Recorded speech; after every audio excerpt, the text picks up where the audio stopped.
ഗാസയിലെ വെടിനിർത്തൽ കരാറുകൾ, സമാധാന കരാറുകളൊക്കെ ലംഘിച്ച് അവിടെ വീണ്ടും ആക്രമണം കടുപ്പിക്കുകയാണ് ഇസ്രായേൽ. കഴിഞ്ഞ ദിവസം നടന്ന ആക്രമണത്തിൽ നിരവധി പേരാണ് ഗാസയിൽ കൊല്ലപ്പെട്ടത്. ഏതായാലും കൂടുതൽ ആക്രമണങ്ങൾക്ക് മുന്നൊരുക്കം നൽകുകയാണ് ബെഞ്ചമിൻ നെതന്യാഹു. ആക്രമണം കടുപ്പിക്കാനാണ് ബെഞ്ചമിൻ നെതന്യാഹു നൽകിയിട്ടുള്ള നിർദ്ദേശം. രേണുക കൂടി ചേരുന്ന ന്യൂസ് ഡെസ്കിൽ നിന്നും. Renuka, good morning. Good morning Vinisha സൂചിപ്പിച്ചതുപോലെ തന്നെ ഗാസ വീണ്ടും അശാന്തിയുടെ ഒരു തീരമാവുകയാണ്. കഴിഞ്ഞ ഒക്ടോബർ 10 വെടിനിർത്തൽ കരാർ അല്ലെങ്കിൽ ഗാസ ഇനി സമാധാനത്തിലേക്ക് എന്നുള്ള വലിയ വാർത്ത നമ്മളെല്ലാവരും കേട്ടത്. പക്ഷേ ഇന്നലെ രാത്രിയോടുകൂടി തന്നെ വീണ്ടും ഇസ്രായേലിൻ്റെ നേതൃത്വത്തിൽ, ഇസ്രായേലിൻ്റെ വ്യോമസേനയുടെ നേതൃത്വത്തിൽ ഇസ്രായേൽ പ്രസിഡന്റ് ബെഞ്ചമിൻ നെതന്യാഹുവിൻ്റെ ഉത്തരവ് പ്രകാരം വീണ്ടും ഇസ്രായേൽ ഗാസയിൽ ആക്രമണം കടുപ്പിച്ചിരിക്കുകയാണ്. ഗാസയുടെ തീരങ്ങളിലെ ഗാസ സിറ്റി അടക്കമുള്ള പ്രദേശത്ത് ആക്രമണം കടുപ്പിച്ചിരിക്കുകയാണ്. വ്യോമസേന ആക്രമണത്തിൽ ഏകദേശം 9ഓളം വരുന്ന ആളുകൾ മരണപ്പെട്ടു എന്നുള്ള ഭീതിജനകമായിട്ടുള്ള സ്ഥിതിഗതികളാണ് ഗാസയിൽ നിന്ന് വീണ്ടും പുറത്തു വന്നുകൊണ്ടിരിക്കുന്നത്. ഒരുപക്ഷെ ഞങ്ങൾ അക്രമം അവസാനിപ്പിക്കുകയാണ്, ഞങ്ങളാണ് സമാധാനത്തിൻ്റെ വക്താക്കൾ, ഞങ്ങളാണ് ഗാസയിൽ സമാധാനം പുനഃസ്ഥാപിക്കാൻ വേണ്ടി മുൻകൈയെടുത്തത് എന്ന് പറയുന്ന ഇസ്രായേലും അതുപോലെ തന്നെ അമേരിക്കയും ഈ സമയത്ത് മൗനം തുടർന്നുകൊണ്ട് ഗസയെ ആക്രമിക്കാൻ വേണ്ടി കൂട്ടുനിൽക്കുകയാണ്. ബെഞ്ചമിൻ നെതന്യാഹുവിൻ്റെ ഉത്തരവ് പ്രകാരമാണ് ഇത്തരത്തിലുള്ള ആക്രമണം നടന്നുകൊണ്ടിരിക്കുന്നത്. ഈ ആക്രമണത്തിൽ ഏകദേശം ഇസ്രായേൽ 3 കാര്യങ്ങളാണ് ഇസ്രായേൽ പറയുന്നത്.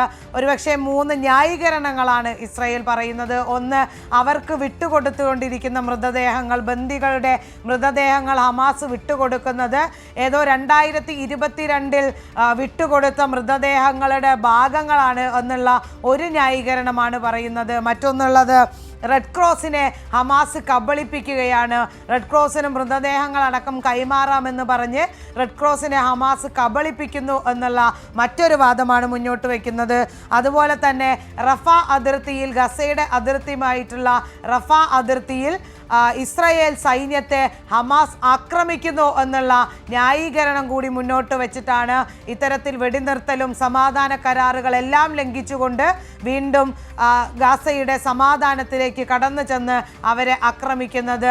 ഹമാസ് പറഞ്ഞു വെക്കുന്നത്, ഞങ്ങൾ അത്തരത്തിലൊരു ആക്രമണവും ഞങ്ങൾ നടത്തിയിട്ടില്ല എന്നുള്ളതാണ് ഹമാസ് പറയുന്നത്. ഇനി 2 മൃതദേഹങ്ങൾ വിട്ടു നൽകാനുണ്ട് ഇസ്രായേലിന്. അത് റെഡ് ക്രോസിൻ്റെ മധ്യസ്ഥതയിൽ, UN-ൻ്റെ എല്ലാം മധ്യസ്ഥതയിൽ ഈ ആക്രമണത്തിൻ്റെ സ്ഥിതിഗതിയിൽ അറിഞ്ഞതിന് ശേഷം മാത്രമേ അത് വിട്ടു നൽകുകയുള്ളൂ എന്നുള്ളൊരു നിലപാടും ഹമാസ് എടുത്തിട്ടുണ്ട്. ഏതായാലും വിനിഷ, നമ്മൾ നേരത്തെ സൂചിപ്പിച്ചതുപോലെ ട്രംപാണ്, ഞങ്ങളാണ് സമാധാനത്തിൻ്റെ വക്താവെന്ന് പറഞ്ഞ് ട്രംപാണ് ഇത്തരത്തിലൊരു സമാധാന കരാർ മുന്നോട്ട് വെച്ചു എന്ന് പറഞ്ഞ് അമേരിക്കയാണ് വന്നിട്ടുണ്ടായിരുന്നത്. പക്ഷേ ആ അമേരിക്ക പോലും നേരത്തെ തന്നെ സൂചിപ്പിച്ചതുപോലെ ഹമാസ് ഈ ഗാസയിൽ നിന്ന് വിട്ടു നിന്നിട്ടില്ലെങ്കിൽ ഞങ്ങൾ ഇസ്രായേലിന് എല്ലാ പിന്തുണയും നൽകുമെന്ന് പറഞ്ഞിട്ടുണ്ടായിരുന്നു. ഞങ്ങൾ എല്ലാ പിന്തുണയും കൊടുത്ത് അക്രമത്തിന് പിന്തുണ നൽകുമെന്ന് പറഞ്ഞ് അമേരിക്കയുടെ കൂടി പിന്തുണയോട് കൂടി ആയിരിക്കാം ഇസ്രായേൽ ഇത്തരത്തിൽ.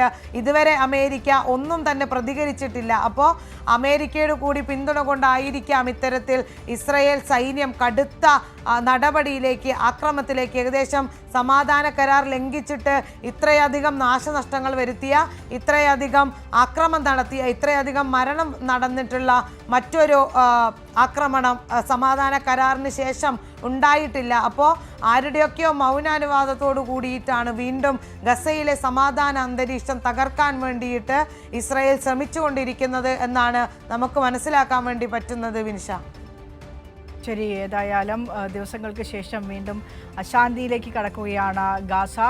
ബെഞ്ചമിൻ നെതന്യാഹുവിൻ്റെ നേതൃത്വത്തിൽ വലിയ രീതിയിലുള്ള കടുത്ത ആക്രമണങ്ങൾക്ക് തന്നെയാണ് നിലവിൽ പദ്ധതിയിട്ടിരിക്കുന്നത്. കഴിഞ്ഞ ദിവസങ്ങളുണ്ടായ ആക്രമണങ്ങളിൽ നിരവധി പേർക്കാണ് അവിടെ ജീവൻ നഷ്ടമായത്.